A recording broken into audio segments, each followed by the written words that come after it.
Suryapet municipality కార్యాలయంలో వాడివేడిగా municipal council సమావేశం జరిగింది. సూర్యాపేట మున్సిపాలిటీ సాధారణ సమావేశంలో అవినీతికి కేర్ ఆఫ్ అడ్రస్ గా ఉందంటూ కాంగ్రెస్ కౌన్సిలర్లు తీవ్రంగా ఆరోపిస్తున్నారు.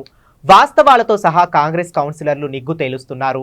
గత అధికార పార్టీ నాయకులకు వెసులుబాటు లేక ఎదురుదాడి చేయాలని చూస్తున్నారని, అవినీతిని బయటకు తీయాలని కాంగ్రెస్ కౌన్సిలర్లు డిమాండ్ చేస్తున్నారు.